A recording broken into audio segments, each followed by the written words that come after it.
السلام عليكم مشاهدينا الكرام. اليوم غادي نفتحوا ملف من نوع خاص، قضية هزت الرأي العام، ومؤخرا بانوا معطيات صادمة ومستجدات قوية كتقلب الموازين. أنوار الشاب اللي كيشهد ليه الجميع بحسن الخلق لقى الحذف ديالو في ظروف غامضة، والأسئلة اللي مطروحة اليوم كثر من الأجوبة بطبيعة الحال. واش كانت مجرد صدفة مأساوية ولا كاين يد خفية وراء هذه الفاجعة؟ كمحللين إخواني أخواتي غادي نحاولوا نربطوا الخيوط ونفككوا هذا اللغز، حيت كاينين معطيات صادمه اخواني اخواتي. حيت اللي غنكشفوه اليوم كيبين بان خلفيات هذا الحديث اعمق بزاف مما كنا نتصور. القصه اخواني اخواتي كتبدا بمكالمه هاتفيه. هذه المكالمه اللي استقبلها انوار في الصباح الباكر كانت هي الشراره ديال هذه الحادثه. مصادر مقربه وشهادات من اصدقاء انوار كيأكدوا باللي ذاك الاتصال اللي لحد الساعه مازال الابحاث جاريه باش نعرفوا شكون الطرف الآخر فيه تسبب ليه في توتر حاد. نزيدكم يا اخواني اخواتي، انوار كان كيعاني من وضعيه صحيه خاصه كتفرض عليه ياخذ الدواء ديالو في الموعد المحدد، واي تعصب كيف ما بغى يكون كيقدر يدخلو في نوبه صرع، يعني كتجي واحد لاكريز يا اخواني اخواتي.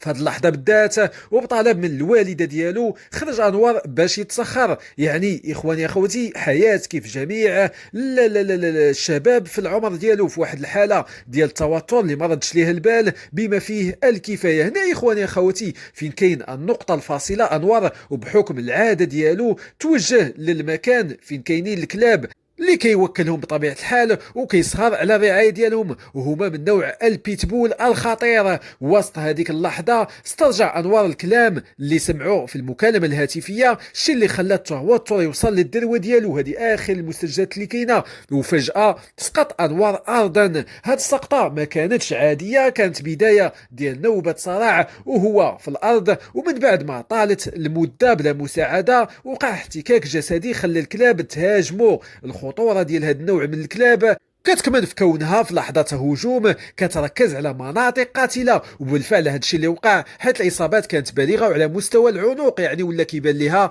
بحال شي فريسة خاصة تصفيها ليه في مستوى العنق. إخواني أخواتي كاينين علامات استفهام كبار. المكالمة الهاتفية شكون وراها وعلاش كانت قاصحة لدرجة التسبب في التوتر؟ الأبحاث دابا كتركز على تفريغ المكالمات وفحص هوية الشخص المتصل. هذه القضية كتعلمنا درس قاسي إخواني. العصبية بالنسبة لهذه الحالات المرضية ماشي غير انفعال، هي مسألة حياة أو موت. والخطير في هذا الشيء كامل هو أننا كنربيو حيوانات قوية، حيوانات مفترسة، ولكن في لحظة الضعف كتولي هي الخطر الأول. الجيران لقاو أنوار في الوضعية اللي ذكرنا لكم قبل، والوالدة ديالو اللي ما زال كتعاني في الصدمة هي الشاهد الوحيد على هذه اللحظة الصعيبة بزاف والرهيبة. إخواني أخواتي في انتظار نتائج التحقيق النهائية كتبقى هذه القضية جرس انذار لنا كاملين. الله يرحم انوار ويصبر الوالده ديالو ويجعله من اهل الجنه. حنا غنبقاو متابعين هذا الملف اول باول واخر باخر، واي جديد غادي نرجعوه ونحللوه معكم. شكرا على المتابعه والسلام عليكم ورحمه الله تعالى وبركاته.